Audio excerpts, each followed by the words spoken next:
পটিয়া থানার ওসি প্রত্যাহার, ইউনূসের বিদায়ের কাউন্টডাউন শুরু। গত 1 বছর যাবতই প্রায় ইউনূসের বিদায় বিদায় বলে আসছি আমরা। বিদায় এখনো হচ্ছে না, বিদায় দেখতে পাচ্ছেন না, বিদায় হবে। অনেক কিছু দেখা যায় না। আমি বারবার 5 অগাস্ট 2024-এর উদাহরণ টানি।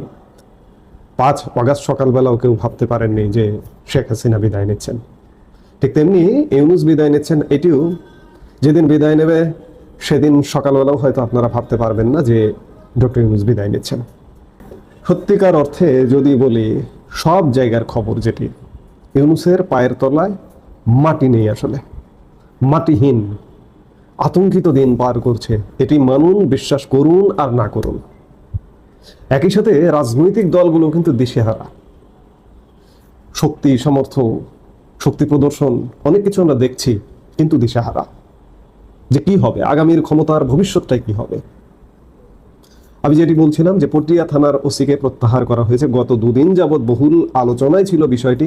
গতকাল রাত 10:30টায় অন্যায়ভাবে পটিয়া থানার ওসি অন্যায় দমন করতে গিয়ে অন্যায়ভাবে পটিয়া থানার ওসিকে প্রত্যাহার করে চট্টগ্রাম রেঞ্জের ডিআইজি কার্যালয়ে তাকে সংযুক্ত করা হয়েছে। এটি কি হলো? এটি ইউনূসের বিদায়ের আরেকটি গর্ত খোঁড়া হলো। পটিয়া থানার ওসি কি করেছেন? উচ্ছৃঙ্খল মব জনগোষ্ঠী একজন নিরীহ সাধারণ মানুষকে ধরে থানায় নিয়ে গেছেন। পটিয়া থানার ওসি এবং পটিয়া থানা পুলিশ যখন যাচাই বাছাই করে দেখে যে এই লোকটির নামে কোনো ওয়ারেন্ট নেই, কোনো মামলা নেই, ওয়ারেন্ট তো দূরের কথা, মামলা নেই, মামলা হলেই কাউকে গ্রেপ্তার করা যায় না। আমরা বাংলাদেশে এই চর্চাটা দীর্ঘদিন যাবৎ দেখে এসেছি, কিন্তু আজকে মামলা ছাড়া গ্রেপ্তার, আর মামলা হয়ে গ্রেপ্তার তো অহরহ হচ্ছেই, এবং গ্রেপ্তারের পরে মামলা করা হয়, এবং অমুক মামলায় কোন মামলায় গ্রেপ্তার সংবাদ মাধ্যমে আপনারা শোনেন যে তাকে কোন মামলায় গ্রেপ্তার দেখানো হবে, পরে জানানো হবে।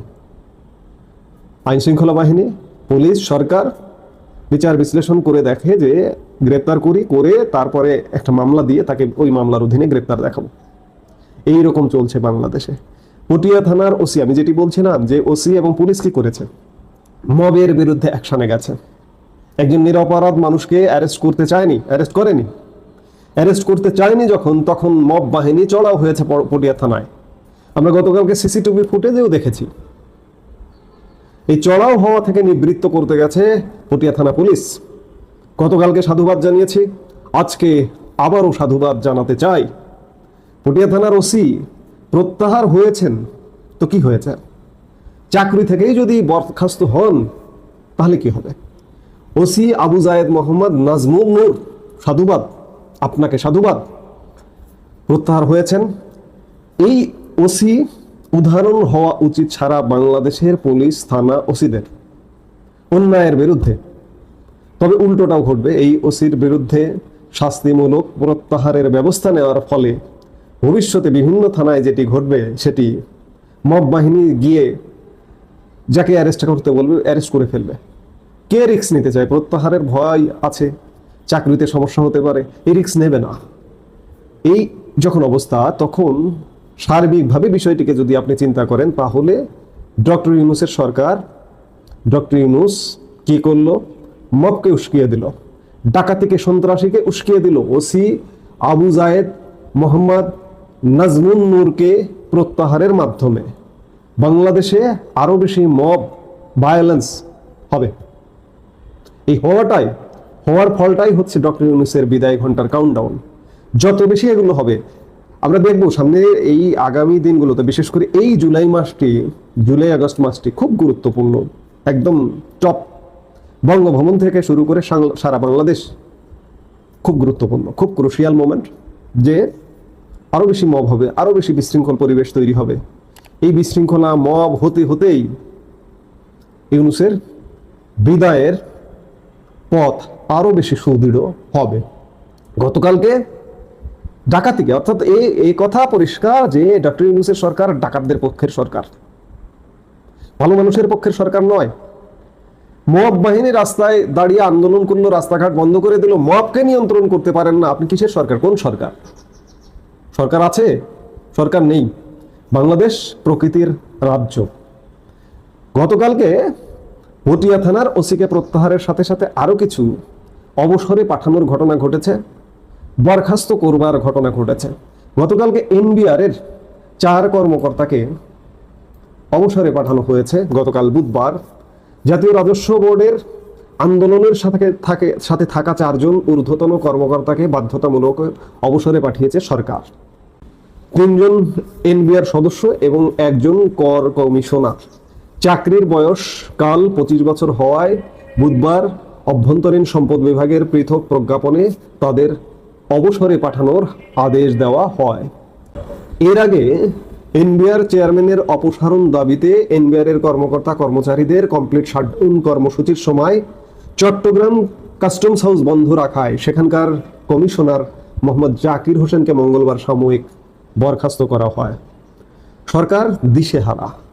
একটা সরকার যখন দিশেহারা হয়ে পড়ে তখন নানা রকম নিজেদেরকেই ধ্বংস করবার একের পর এক পদক্ষেপ নিতে থাকে।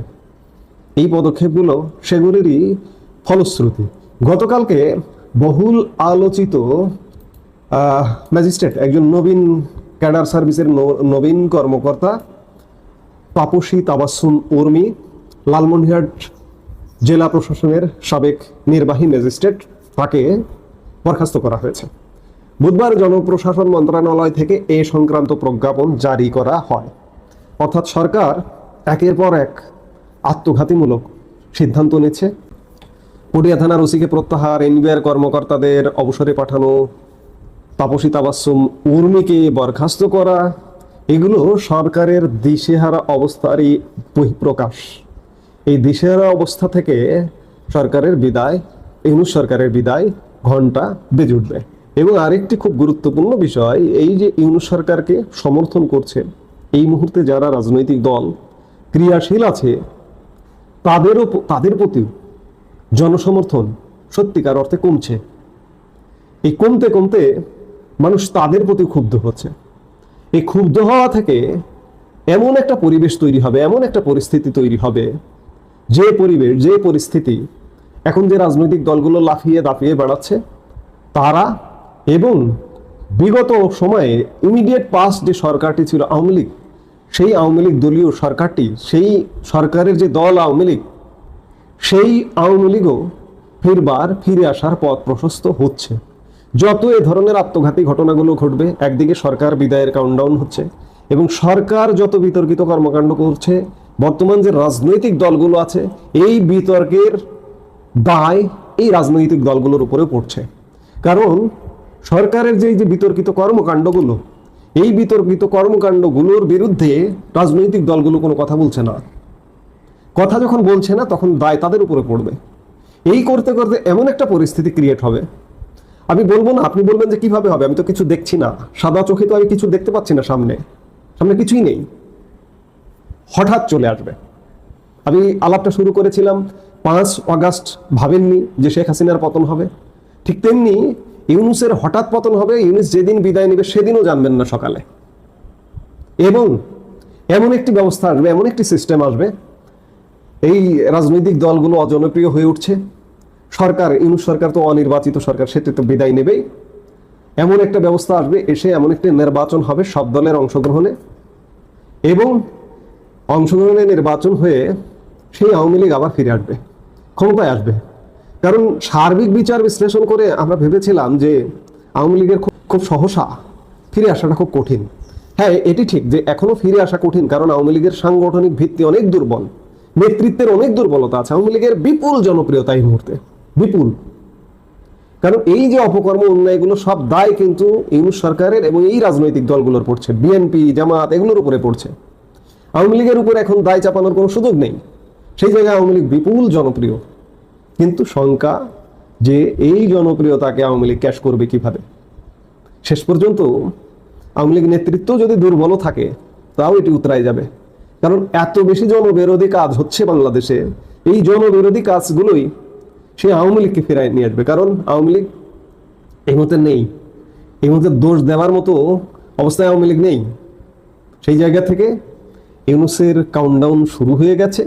কাউন্টডাউন শুরুরই এক একটা পদক্ষেপ, মবের বিরুদ্ধে অ্যাকশন না নিয়ে মবের পক্ষে যাওয়া, পটিয়া থানার ওসিকে প্রত্যাহার, এনবিআর কর্মকর্তাদের অবসরে পাঠানো বাধ্যতামূলক, উর্মিকে বরখাস্ত করা, এরকম শত শত ঘটনা ঘটিয়ে যাচ্ছে সরকার, যেগুলো ইউনূসের বিদায় ঘণ্টা বাজিয়ে দিচ্ছে। বাংলাদেশের এখনকার রাজনৈতিক দল যেগুলো কাজ করছে তাদের জনপ্রিয়তাতে ভাটার টান পড়ছে। এইভাবেই বাংলাদেশে আবারও একটি পরিবর্তন আসবে, পরিবর্তন হতেই থাকবে, কারণ বাংলাদেশে এভাবে হয়তো চলতেই থাকবে। কারণ কেউ যদি মনে করে বাংলাদেশে যে একটি পক্ষকে বাদ দিয়ে দেশ চালাবে, রাজনীতি করবে, অসম্ভব। এই অস্থিরতা বন্ধ হবে না। আজকে অন্যান্য রাজনৈতিক দলগুলো মনে করছে যে আওয়ামী লীগকে বাদ দিয়ে চলবে, হবে না। নির্বাচন করে এই রাজনৈতিক দলগুলোর মধ্যে একজন ক্ষমতায় যাক, একটি রাজনৈতিক দল, তাও দেশ ঠান্ডা হবে না। কারণ বাংলাদেশের বিপুল জনগোষ্ঠীকে আওয়ামী লীগকে বাদ দিয়ে নির্বাচন করে হবে না। আবার আওয়ামী লীগও যদি মনে করে যে আওয়ামী লীগ ধরুন আসলো, এসে এদের সবাইকে বাদ দেবে, হবে না। ঐক্যের বাংলাদেশ প্রতিষ্ঠিত হবে না, স্বাভাবিক বাংলাদেশ প্রতিষ্ঠিত হবে না, স্বাভাবিক বাংলাদেশ চলবে না, সেটি অ্যাবনর্মাল বাংলাদেশ চলবে। এই জন্য সবাই রাজনীতি করবে। এই পরিবেশ যতক্ষণ পর্যন্ত না হবে বাংলাদেশে, ততক্ষণ বাংলাদেশ শান্ত। দর্শক, সম্পূর্ণ ভিডিওটি দেখলেন, আশা করি বিষয়টি বুঝতে পেরেছেন। এই নিয়ে আপনার গুরুত্বপূর্ণ মন্তব্যটি অবশ্যই কমেন্ট বক্সে জানিয়ে দিবেন। ধন্যবাদ।